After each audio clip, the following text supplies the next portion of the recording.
join us on a gripping journey into the very dark and tragic murder case of Suzanne Eaton in the picturesque island of Crete.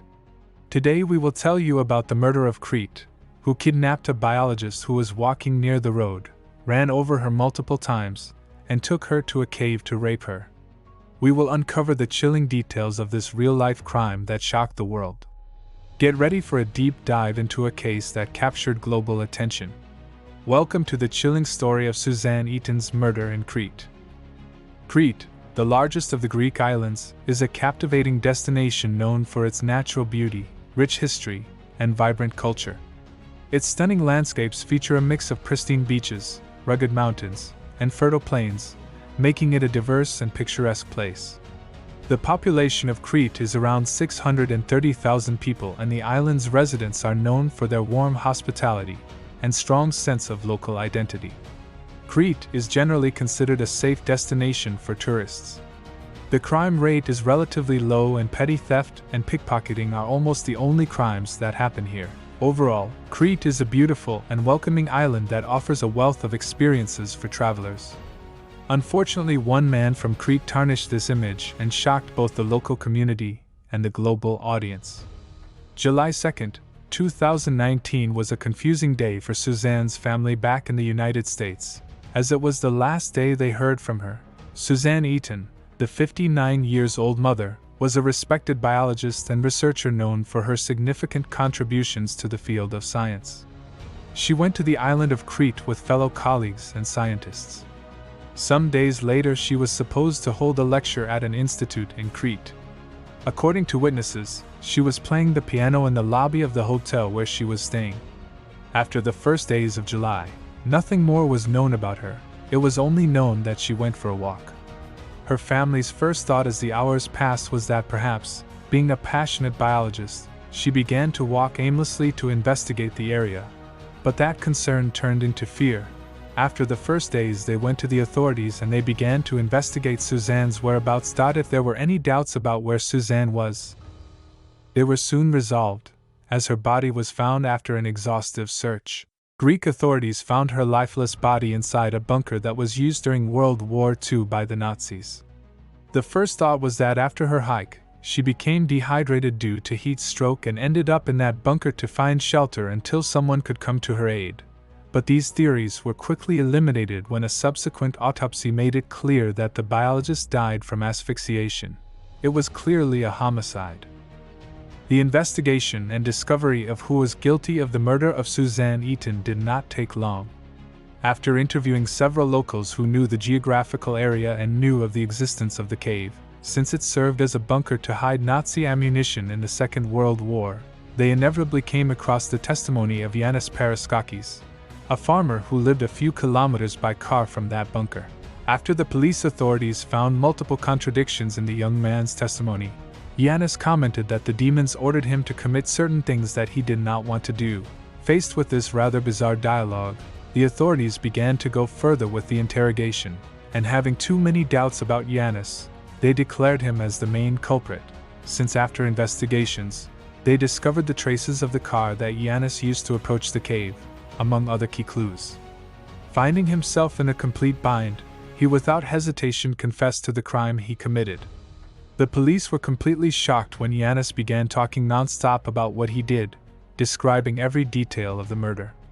At first he explained that he did it for sexual reasons, and that after finding the 59-year-old biologist walking down the road, he ran her over with his car twice until she was almost unconscious. He put her in the trunk of his car and then took her to the cave.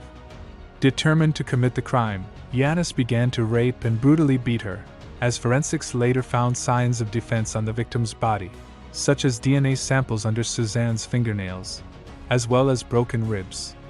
After committing this brutal act, he suffocated Suzanne to death and left the cave, with no intention of hiding his crime from any witnesses lurking in the cave. The authorities had no doubt Yanis Paraskakis was Suzanne Eaton's murderer. Soon the police found more compelling evidence against the murderer, since he had videos on YouTube carrying out multiple expeditions in this cave, enough evidence to lock him up for life. It could not be said that Yanis Paraskakis was completely innocent before the brutal murder of Suzanne Eaton. because some videos that he uploaded to YouTube, a social network that Yanis actively frequented, have been evidenced. What did these videos consist of? With his friends, they toured the surroundings of the island shooting animals. He explored abandoned locations completely alone or sometimes in company. On one of those occasions, Yanis and his friends were recording a video in vlog format inside a cave, which would later be found to be quite close to the future murderer's house. In the video, you can see some human-looking bones scattered on the ground. One of the friends joked by asking Yanis if those bones were that of the old man he had murdered, and the future murderer responded only with laughter. This is a disturbing detail, considering that it was in this cave that Yanis raped and then murdered the scientist. Since those bones were not found at the crime scene, experts suggest that Yanis removed them to avoid getting into trouble. Other evidence that he eliminated were those YouTube videos, since days after Suzanne's death. Yanis was in charge of deleting most of those videos that he uploaded to the network, to hide his movements, and try not to link him to the cave. As we will see later, these attempts were in vain. Speaking of getting into trouble, the murder the Cretan committed was not his first crime, because he previously had problems with the authorities. Two of his victims, on different occasions prior to the homicide, commented that Yanis tried to run over them with his car while they were walking on the road. But this clear homicide attempt was unsuccessful, and in addition to everything, the authorities dismissed the testimonies of his victims. If that sounds incredible, after Yanis' final arrest there were 5 other women who claimed to be victims of this same modus operandi, and one of them on the stand stated that the murderer had grabbed her by the neck, but miraculously she broke free and ran away and asking for help since he was near a corridor and the situation did not become violent. Perhaps if, in the face of these events, the Cretan authorities had acted with the seriousness that the situation deserved, the scientist Suzanne Eaton might be alive today. Clearly, we are facing a potential serial killer, who takes advantage of every situation that is presented to him to carry out these repulsive acts, without thinking about the consequences. After having concrete evidence about what happened, the authorities proceeded as soon as possible to hold a trial against Yanis to put him behind bars.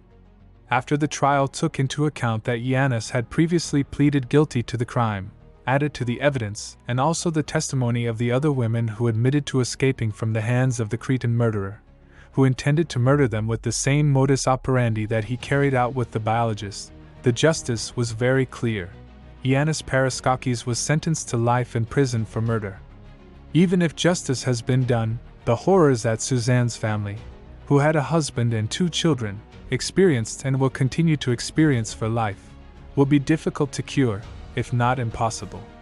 At trial, the murderer tried to apologize to the family, saying that everything had been an accident, although the prosecutor counter-argued these comments by explaining that Yanis was aware of what he had done, since the victim showed signs of rape and asphyxiation. It was not a simple car accident, it was a premeditated crime. Possibly we are in the presence of a potential serial killer, since surely if this crime went unpunished and Yanis got away with it, more murders could have occurred in the future. But fortunately we are in the presence of a somewhat useless psychopath. He did not even care to hide his crime. It is somewhat strange since he is not a common psychopath, because Yanis had a family and children, and at first glance he seemed like a normal and social person, but this was just pure appearances to hide a dark and cruel secret. The authorities also mentioned that the murderer has several psychological problems, because as mentioned by the prosecutor, Yanis has auditory hallucinations, a poor ability to concentrate, and a tendency to lie compulsively. With the intention of tribute, her family said the following words remembering Suzanne. Her accomplishments are many and varied: avid gardener, accomplished pianist, black belt in Taekwondo, and of course her contributions to developmental biology. For its part, the Max Planck Institute shared some words to remember Suzanne's incredible work and career, saying the following. Her loss is unbearable. Our thoughts and prayers are with her husband Tony, her children Max and Luke, and her entire family. The question that many ask themselves after the events is why leave the body so close to his house? Did he want to be discovered? A clear pattern when talking about serial killers is the fact that in each of the murders they commit, They always leave traces and clues that end up being fundamental for their subsequent arrest. Perhaps Giannis had many demons inside him, as he mentioned to the police officers who interrogated him, and perhaps he wanted to be arrested for that very reason. We can speculate a lot about the case, but we will never be able to know what was happening in the mind of this psychopath before he was arrested, nor will we discover the whereabouts of his other victims. Without a doubt, a very dark crime that will forever be in the memory of Suzanne Eaton's family, and also on the island of Crete as one of the most bloodthirsty and brutal in its history. Very important to mention is that the people of Crete were appalled by the crime and came together to assist in the search for Eaton and to support her family during the difficult times.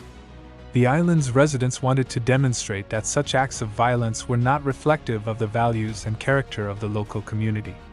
Paraskakis's actions stand as a stark reminder of the impact that a single individual's horrific actions can have on an entire community and a cherished destination. What do you think about this chilling story? Leave your comments below, and if you enjoy our content, please leave a like and subscribe to this channel to see more stories and activate the notification bell so that YouTube notifies you when we upload a new video. Thank you for watching.